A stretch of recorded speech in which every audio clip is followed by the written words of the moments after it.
আসসালামু আলাইকুম। আমি জাহিদ হাসান। আজকে আমার বলতে গেলে ভীষণ মন খারাপের আসলে কারণটা কি আপনাদেরকে আমি বলি।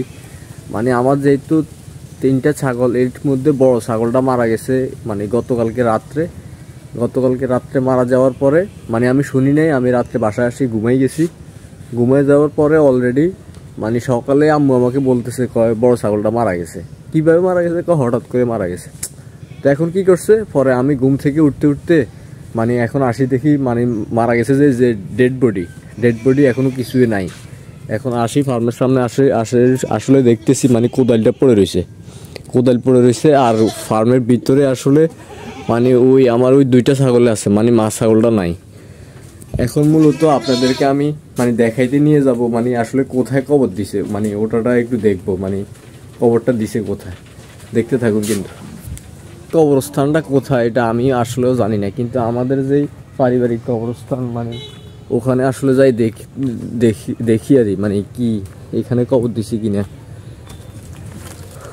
এটাই মূলত আমাদের কবরস্থান। মানে এখানে আমার দাদা, বড় আম্মু মানে সবাই এখানে আছে।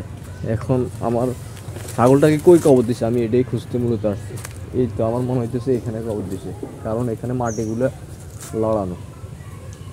মানে মেন হয়েছে কি, আমাকে জানায় নাই, মানে আমার থেকে খারাপ লাগবে মানে দেখলে আমার, মানে এটার প্রতি আমার এত ভালোবাসা। আমার কি বলবো আপনাকে, ক্ষুদ্র টাকা জমা করা এই ছাগলটা কিনে মানে কি পরিমাণ কষ্টের, মানে এটা আপনাদেরকে বলি আমি বুঝাইতে পারবো না।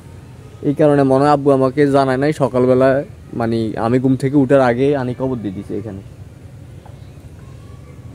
মানে আমার ফার্মের জগতে মানে সবচেয়ে কষ্টের, মানে তিলে গড়া বলতে গেলে এই ছাগলগুলা গরুগুলা, মানে আমি অনেক শখ করি মানে ফালি। এটার প্রতি অনেক মানে প্যারাদায়ক, অনেক কষ্টদায়ক।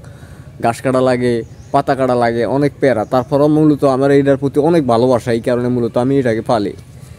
এখন কী করবো আমি আসলে বুঝতেছি না কেন আমার প্রতি। এর আগেও আমার একটা ছাগল মারা গেছে, এর আগেও আমার একটা গরু মারা গেছে, মানে কেন মারা যায় এটা আমি বুঝতে পারতেছি না। হঠাৎ কোনো রোগ নাই, মানে হঠাৎ মারা গেছে। এই ছাগলটা মূলত পুরোই ভালো ছাগল ছিল, মানে কেন মারা গেছে আমি এটা জানি না। পাতার মধ্যে কিছু ছিল, বা ওই অনেকে ঘাসের মধ্যে ঘাস মারা স্প্রে করে, এমন কিছু ছিল, বা ঘাস খাইছে মারা গেছে, মানে এটাও বুঝতেছি না। কোনো লাফালাফি নাই, কিছুই নেই। আমি রাত্রেও দেখছিলাম ভালো, কেন মারা গেছে এটা আমি নিজেও জানি না।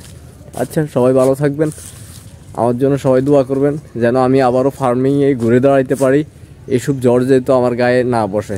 সবাই ভালো থাকবেন, আল্লাহ হাফেজ, টাটা।